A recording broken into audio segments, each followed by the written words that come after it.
Well, I know a lot of you won't believe me, but I actually went pole fishing this week, so here is a quick clip.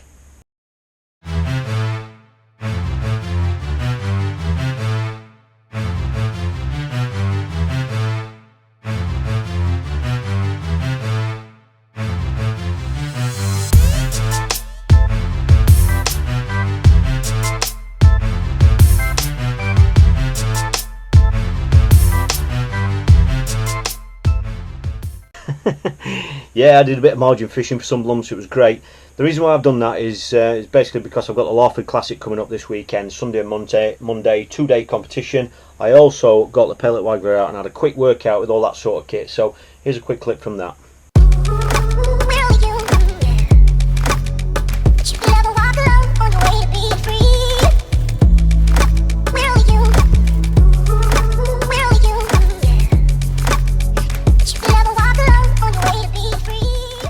How nice is that? Just a bit of a pellet wagler workout ready for next week at Larford. 11-foot pellet master, pellet wagler rod, obviously matrix, and all I've been using are the little attachments that we sell ready made. Nice loaded wagler. It's an 8mm pellet wagler, 4 gram. I'm not casting 4 today, only 22 meters ish, and that's it, simple as that. One of our ready tied up lengths, the banded pellet. Been catching a lot of fish at Larford on the pellet wagler, so it's just a bit of a workout. As you know, I don't fish it very often, probably once a year, so yeah, it's been a good workout. Love that session, it was brilliant. It's just great just to get all the catapults out. Obviously I use the pellet pingers, and just to make sure the elastics on those were alright, and all of my wagglers and everything was just, you know, just in working order. Like I say, this is really the main weekend of the year when I fish like that, so it's just good to give you a kit, you know, a good once over. I'm still messing with the format of the channel, I've got to be honest with you, basically because I want to do more 5 and 6 minute uploads, and that means that, you know, you could probably have one almost every day, maybe every 2 days. Let me know if that's going to be of interest to you, because every time I've done that before, people have kind of said, yeah, great video, but we want to see them longer. If I do longer videos, I can't put as many on, so just let me know what you think about that. So I'm going to get straight into some questions because they've all been coming in, and time's precious. So the first question, referring to day 2 of the Southfield Festival, basically I've been asked, was it an advantage that I went there when I thought I was chasing a weight? I'm not going to say it was. All I'm saying is sometimes when you're chasing a weight, you can be a little bit more prepared and a little bit more willing to push your peg. On day 1 of a competition, you kind of want to tick over nicely and just keep yourself in a great position for day 2. When you're chasing a weight, sometimes it's you're not putting all your eggs in one basket, but you're sometimes a little bit more inclined to push your peg, to you know, to try and put a weight together if the fish are there. I'm not going to say it's an advantage, no, but it can certainly put you in a better frame of mind. Question 2 refers to day 1 of that same competition at Southfield Reservoir. I changed my range. I did a quick chat on the video 30 minutes before the start. I set a range for my short line. 5 minutes before I changed that. Somebody wants to know why I changed that. Right. A lot of people know I've not really fished Southfield at all until that competition. The key to that was speaking to the locals. The best local angler that I could get my hands on at the time was Wayne Bartholomew. He's been going there, he's been doing really, really well, and he kindly told me what kind of ranges people have been catching on that short line. Once I saw that, the anglers either side of me actually selected what I thought was about that range. I didn't want to go onto that range. I wanted to change my range so it was slightly offset from theirs, just to try and give myself my own line. That's why I changed it at the last minute. That's not something you can prepare for before a match, because you've no idea what ranges they're going to fish either side of you until they start casting out and you see them clipping up.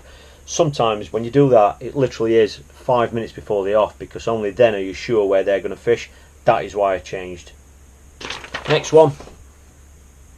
Does the tow vary depending on the range that you're fishing on a lake or a reservoir? Yes. Simple as that, it does, because I've seen it. But don't forget, when you're fishing long, you tend to be fishing with a thicker tip, and a stronger tip, and with braid, which means that you've got a stronger tip, you've got a lower diameter line, which is your braid, and if you're fishing short, if it's 20 metres, 25 metres, whatever, you might be fishing mono and a softer tip. So sometimes that can be deceiving, because obviously one of your rods, maybe, you know, you might come short and think, oh, the toe is different, but that's because you've got a thicker mono and a lighter tip, so that can be deceiving. The answer to that is yes, not on every occasion, but yes, sometimes the toe does differ depending on the range that you're fishing. Get asked this one quite a lot. Shock leader knot. Said it a million times. I use a knot that was taught to me by Dean Barlow. I don't think Dean's using the same knot. I'm not sure. I don't think he is. I haven't asked him. I probably should. But I'm using the same knot, and I think it's basically an Albright. Simple. This was a good one. Match expenses. I honestly think that could be a video in its own right, a good 5-6 minute video. So I think I'm going to do that. Let me know, comment underneath if you'd like to see that. Basically, they basically ask how much. The matches that I fish, who can enter them? Can anybody enter them? How much does it cost to enter them? How much are you actually winning if you win in that contest? And how much have you actually spent to get there in order to compete? I can't answer that in a nutshell, because there's so many different matches and venues up and down the country, and they're all different. But if you want to see a video on that on its own, which I can do, just comment below and I will put that together for you. And the final one. That's a juicy one.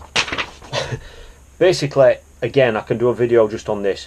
I'm not going to tell anybody how to get sponsorship, because I can't. There's no magic formula. The only thing I can do is, as always on this channel, is just basically tell you what I've done and what I did in the past and what I've experienced.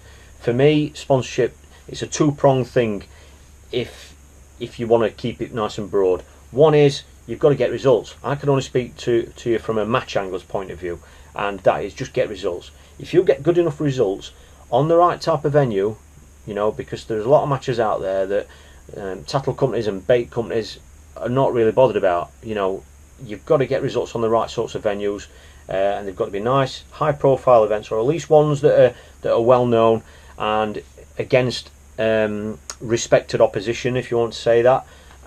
So they've got to fish in the right events, but you get the results. If you keep getting the results and do you know, just keep performing at a high level, a sponsor will probably come to you. That generally is what it's all about. You get the results, they will find you. You shouldn't need to go looking for it if you get the right sorts of results and the right number of them. And the other one is just be aware of social media. It's such a massive thing. These companies are not giving stuff away now for nothing. They all want something in return. And you know, if you were lucky enough or fortunate enough or worked hard enough to get some sort of a deal, a sponsorship deal, whatever it might be, they're going to want something in return, even if it's just putting your cat shots on Facebook or Twitter or whatever. Just be aware of it and learn how to use it, because that's the way that you can give something back to them for their investment in you, and it just helps you create yourself into a bit of a brand. And you know, at the end of the day, if you're wearing their shirt, you are an ambassador for that company. It really is. It's like that. It's business. You know, these people are investing in you and they want something in return. Simple as that. Right, well, that's it for this week. Like I say, race through it again. I want to do more uploads, 5 and 6 minute jobs. Let me know what you think about those, because when I've done them before, people have just wanted like longer videos, and obviously I can do that, but there's going to be less of them basically. So there's all sorts going off. I won't go on about it all now, but hopefully that's answered a few of your questions. Hope you've enjoyed the footage of me catching on a wagler and some of that pole elastic rubbish coming out. And like I said, Saturday is Larford, 3 days. I'm there Saturday for the Feeder Masters qualifier, and I'm there Sunday and Monday for the Classic final now. So I'm going to go and get ready for that. So hopefully I'll see some of you this weekend. If not, it's another bank holiday. Aren't we getting spoilt, aren't we? If you're not fishing, I just really hope you get a chance to spend time with family and loved ones. And yeah, I hope to see you on the bank this weekend. If not, I'll see you all next week. There'll be at least 2 videos for you next week from the matches, what's coming up. So yeah, thanks again for watching. Really appreciate it, and hope you all have a fantastic weekend.